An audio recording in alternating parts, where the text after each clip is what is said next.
titulares que enmarcan la crónica de la apertura de bolsa de esta mañana. Tiempo para el análisis y recibimos ya a Javier Echeverri, responsable en Active Trades Spain. Javier, muy buenos días.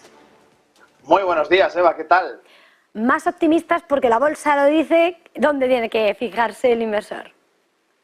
Bueno, efectivamente estamos viendo cómo ese soft landing o no landing cada vez se hace más plausible. Hemos visto una subida del euro-dólar impresionante. Hemos visto el debilitamiento del índice del dólar. Estamos viendo ahora mismo en pantalla el VIX, de nuevo con esa caída hasta los 15,40, donde vemos que en Estados Unidos este índice que está referenciado al S&P, vemos cómo se relaja de nuevo, y donde vemos el índice del dólar que ha roto de manera clarísima esos 100,50, esa zona importantísima de los 100 puntos para estar en 99,78.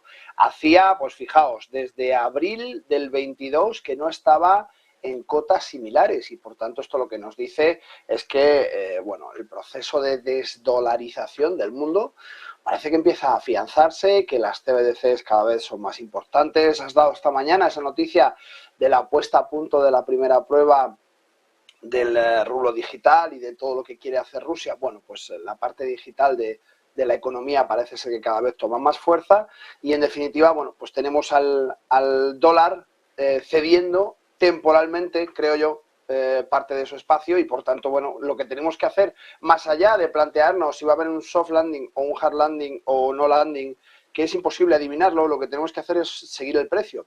Yo, cuando me preguntan mis clientes muchas veces cuándo va a caer esto, si va a caer o no va a caer, yo siempre les digo lo mismo. En la pandemia, en 2020, nos encontramos con una situación donde 6 meses después estábamos en los mismos precios que antes de la pandemia. No tenía sentido que siguiera escalando, y se siguieron estimulando un montón de medidas. Tanto es así que nos encontramos con una figura, pues por ejemplo, si vemos el IBEX, podemos ver esa pandemia que cayó tan fuerte y que enseguida se recuperó. Si nos vamos sobre todo al S&P 500, que es donde mejor se ve esa caída, fijaos, lo vimos desde el 19 de febrero hasta el 20 de agosto ya estaba recuperado, y si por el contrario, no solamente siguió subiendo, sino que, dejadme que os diga con exactitud, nos hicimos un 41% más. Esto significa que al final el mercado es soberano, los precios son soberanos. En este caso la explicación era simple, porque las medidas de estímulo que se habían puesto eran tan fuertes que era imposible parar esas medidas sin que la repercusión de las mismas hiciera que los precios siguieran subiendo. En este momento, ¿qué sucede? ¿Por qué tenemos este rally alcista que no para de subir, que ya ha superado esos 4.500 que era tan importante ver si efectivamente conseguía romperlos o no? Bueno, pues más que plantearnos el por qué y el por qué no, lo que hay que plantearnos es que, como estamos en este escenario, no tenemos que intentar adivinar el momento en el que el mercado empezará a caer. Lo que hay que hacer es reaccionar al comportamiento del precio. Y el comportamiento del precio, como veis, entre el escenario A, que consideramos como probable, y el escenario B, que consideramos como más probable, se ha cumplido el escenario B. Pues ya está, pues sigamos al precio dentro de ese escenario que teníamos previsto, e intentemos no hacer de adivinos, porque en economía casi nunca funciona. No se puede ser adivinos, como dices, no, bueno, no sé dónde funciona, pero bueno, está claro que en economía casi nunca funciona. Vale, coincido, pero tengo que pedirte, con todo ese análisis, ¿dónde pondrías ahora mismo sobre la mesa, junto con este diagnóstico, oportunidades? ¿Dónde estaría tu foco de atención puesto?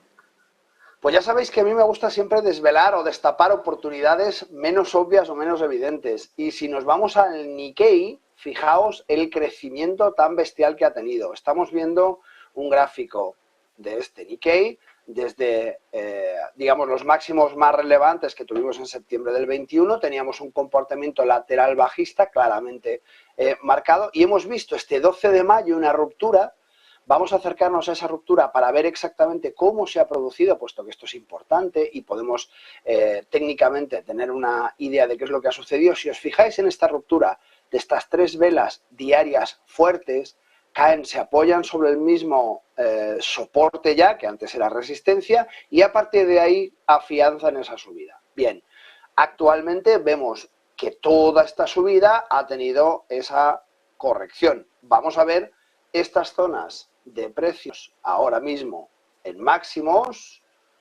Un segundito, vamos a ver estas zonas de precio en máximos y una vez que determinemos este comportamiento, veremos si es capaz de romper o no este pequeño canal bajista que está marcando. Si lo rompiese, tendríamos una idea aproximada de que podría hacer una figura similar. Por tanto, estamos viendo que dentro del Nikkei hay un comportamiento anómalo que puede ser muy interesante seguir. Ya sabéis que yo siempre os llevo un poco a la zona de Asia, a la zona de Arabia Saudí y a ver un poco lo que es menos evidente cuando buscamos oportunidades dentro del S&P, del Nasdaq, del IBEX, los españoles o del DAX en general, los europeos. Fijaos un poco en la parte de Asia que está marcando muchas pautas. Entre ellas hemos hablado en otras ocasiones del TASI, hemos hablado del Tadawul Share, hemos hablado del Sensex de India. En este caso os traigo directamente hasta Japón para que veáis que ese comportamiento del dólar yen, del euro yen tan atípico que podemos ver en pantalla se refleja también en el Nikkei. Fijaos este comportamiento del dólar yen, esa caída tan fuerte, y si nos vamos al euro yen vamos a ver esta subida tan fuerte con esta corrección.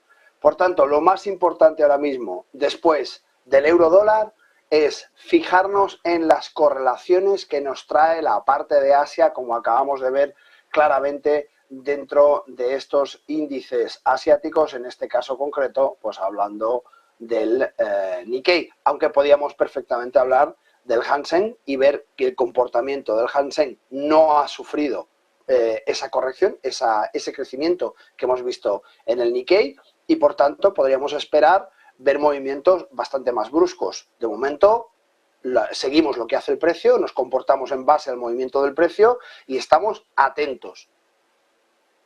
Pues vamos a estar vigilantes, por tanto, de ese comportamiento.